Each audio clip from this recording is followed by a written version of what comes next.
दोस्तों सूडान का क्राइसिस जो 2025 में अभी बहुत ही ज़्यादा चर्चा में आ रहा है। अभी हुआ क्या है दोस्तों कि वहाँ पे जेनोसाइड जो है बढ़ता जा रहा है। मतलब लोगों को मारा जा रहा है। अब वो नंबर दोस्तों वो कोई छोटा नहीं है। क्योंकि आपने पहले भी सुना होगा दोस्तों कि 2003 में एक बहुत ही बड़ा जेनोसाइड हुआ था। वो है दोस्तों सूडान का। इसमें लाखों लोग मरे थे और दोस्तों लाखों की तादाद में लोगों का माइग्रेशन भी हुआ था। तो दोस्तों आखिर अब क्या हुआ है कि फिर से दरफर दोस्तों फिर से जल रहा है। वहां पे लोगों को और दोस्तों कहीं ना कहीं जिनोसाइड का सामना करना पड़ रहा है। तो दोस्तों मैं हूं राहुल मिश्रा। स्वागत करता हूं आपका अपने इस यूट्यूब चैनल पे। बने रहिए दोस्तों वीडियो के अंत तक, क्योंकि हम लोग जानेंगे कि ये जो न्यू जेनोसाइड है या फिर दोस्तों ये जो दरफर जो अभी प्रॉब्लम में आ चुका है, आखिर इसका रीजन क्या है और इसका मतलब ये कब तक चलेगा। तो चलिए समझते हैं दोस्तों वीडियो को। दोस्तों चलिए टॉपिक को समझने से पहले पहले इसको मैप को हम लोग समझ लेते हैं। तो दोस्तों ये दरफर का ये मेनली रीजन है। उसमें एल फसर ये जगह है दोस्तों और ये खार्तूम है। और देखा जाए तो ये सूडान है जिसमें ये दोस्तों साउथ सूडान, ऊपर का ये नॉर्थ सूडान। और ये है दोस्तों साउथ, ये सूडान का ओवरऑल जो है ये मैप है। तो दोस्तों हुआ क्या है, चलिए अब हम लोग समझते हैं। तो सूडान का ये जो दरफर रीजन है, यहाँ पे हुआ क्या है ना कि आरएसएफ का दोस्तों एक देखोगे ना तो मिलिट्री है बेसिकली। तो होता क्या है ना कि ये अल फसर जगह को, ये जो जगह है ना, इसको दोस्तों ये कैप्चर कर रहा है, वो भी वायलेंट तरीके से। मतलब इतना वो वायलेंट है कि आप खुद सोचो ना कि 3 दिन के अंदर 1500 से ज्यादा लोगों को ये मार भी चुका है। और दोस्तों ये मेनली देखा जाए ना तो इस वीडियो को मेनली जो न्यूयॉर्क टाइम्स जैसी रिपोर्ट है दोस्तों उसके द्वारा ये बताया भी गया है कि ये सही है। कोई मतलब कि एज्यूमेबल बात नहीं है, इमेजिन करने वाला बात नहीं है दोस्तों। ये परफेक्टली एकदम सही घटना है कि वहां पे लोगों को मारा जा रहा है। और मारा किसके द्वारा जा रहा है दोस्तों? तो आरएसएफ के फाइटर के द्वारा। तो दोस्तों यहाँ पे यूनाइटेड नेशन ने भी ये बात बोला है कि भाई देखो ये मास किलिंग या फिर जेनोसाइड्स है, कहीं ना कहीं ये बुरा है। और सबसे खास बात दोस्तों, ठीक है कंडेम करे चाहे नहीं करे यूनाइटेड नेशन, लेकिन हम लोगों को दिखता है कि अभी भी जब यहाँ पे मुद्दा उठता है दोस्तों इसराइल का, गाजा का, या फिर दोस्तों यूक्रेन और रशिया का, तो सूडान का मुद्दा दोस्तों इतना साइलेंटली क्यों लिया जाता है? आखिर मास किलिंग तो वहां पर भी हो रहा है। तो चलिए समझते हैं दोस्तों। अब अगर बात की जाए तो ऐसा क्यों हुआ है, तो सूडान मेनली दोस्तों, सूडान में 2023 से देखोगे ना तो वहां पे सिविल वॉर चल रहा है। किसके बीच में? तो आरएसएफ के बीच में और दोस्तों सूडान आर्म फोर्स के बीच में। मैं आगे बताऊंगा दोस्तों कि आखिर ये कैसे आई, ये कौन है, इसके बारे में बताएंगे। लेकिन पहले समझ लेते हैं कि दोनों का जो लड़ाई हो रहा है वो बेसिकली देखा जाए ना तो खार्तूम पे अपना प्रेजेंस बनाने का। क्योंकि इस जगह पे और दरफर जगह पे दोस्तों देखा जाए ना तो बहुत सारे रिसोर्सेज है जो कि मतलब रिसोर्सेज के कारण इन लोगों की लड़ाई जो है वो बढ़ती जा रही है। और आरएसएफ की बात करें ना तो ये मेनली देखा जाता है दोस्तों कि ये मेनली ट्राइबल मिलिशियाज जो कि दरफर रीजन से आते हैं। और आर्मी की बात करें दोस्तों तो ये कहीं ना कहीं खार्तूम रीजन से बिलोंग करते हैं।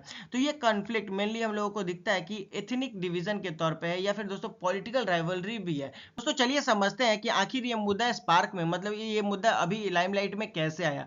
तो दोस्तों बेसिकली दोस्तों इसका शुरुआत होता है 2019 से, जब यहाँ के जो डिक्टेटर रहते हैं ओमार अल बशीर, यही है दोस्तों। तो बेसिकली ये क्या करते हैं ना कि इनको लोगों के द्वारा इनको पावर से हटा दिया जाता है। ठीक है, तो जब इनको पावर से हटाया जाता है तो ये बेचारे करते क्या है कि अपना एक आरएसएफ बना लेते हैं। ठीक है, और आरएसएफ बनाने के बाद ये मतलब आरएसएफ बनाने का मतलब ये है कि बस ये अपने पावर को फिर से प्रोटेक्ट करें।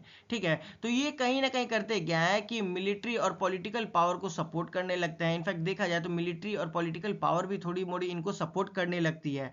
मतलब इनका प्रेजेंस इतना पावरफुल हो जाता है, इनके सपोर्ट इतने बढ़ जाते हैं कि 2021 में आर्मी और जो आरएसएफ है ये मिल के कहीं ना कहीं यहाँ का जो गवर्नमेंट है, सिविलियन ट्रांजिशनल गवर्नमेंट, उसको दोस्तों ये लोग उठा के फेंक देते हैं। मतलब कि इतना इन लोगों का पावर मजबूत हो जाता है। क्योंकि दोस्तों इस आरएसएफ को जरूरत पड़ गई थी आर्मी की और आर्मी इसको सपोर्ट भी कर दिया।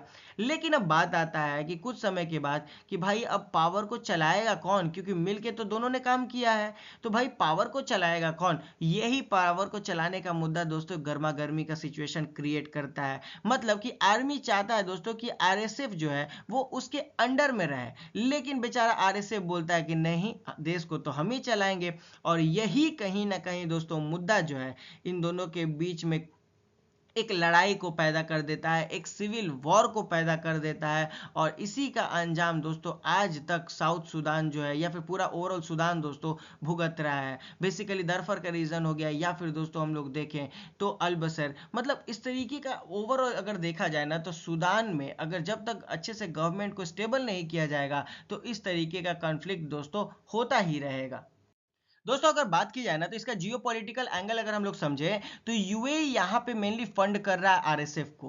बेसिकली देखा जाए तो आरएसएफ को फंड करने का मतलब क्या है दोस्तों, कि वो लोग चाहते हैं ना कि मेनली ये जो गल्फ का रीजन है इस समुद्री व्यापार में, ये कहीं ना कहीं अपना प्रेजेंस बना ले, अपना कंट्रोल बना ले। तो यूएई दोस्तों आरएसएफ को फंड करता है, इजिप्ट भी यहाँ पे फंड करता है दोस्तों। इजिप्ट और सऊदी अरेबिया मिलके दोस्तों जो सूडान का आर्मी है उसको फंड कर रहे हैं। रशिया का दोस्तों वैगनर ग्रुप, ये भी कहीं ना कहीं दोस्तों आरएसएफ को फंड कर रहा है। और फंड करने का मतलब दोस्तों उनका पर्सनल इंटरेस्ट है, मतलब कि वहां से गोल्ड और डायमंड को निकालने का इंटरेस्ट है। बदले में यूएस और यूनाइटेड नेशन खुल के बोल रही है कि भाई देखो, आप मेनली इनका प्रेशर दोस्तों यूएई पे है। मेनली इनका कहना है कि भाई देखो यूएई, आप उन लोगों को हथियार मत भेजो, कहीं ना कहीं इस हथियार भेजने के कारण वहां पे प्रॉब्लम आ रहा है। बदले में देखा जाए दोस्तों तो ये जो अब क्राइसिस है, अब ये बेसिक देखा जाए ना तो डोमेस्टिक वॉर नहीं है, अब एक तरीके का प्रॉक्सी कन्फ्लिक्ट आ चुका है। प्रॉक्सी कन्फ्लिक्ट मतलब दोस्तों कि लड़ाई तो देश के अंदर में हो रही है, ठीक है, लेकिन यहाँ पे जो बाहरी कंट्रीज है वो कहीं ना कहीं उस देश में अपना इन्फ्लुएंस बना रहे हैं।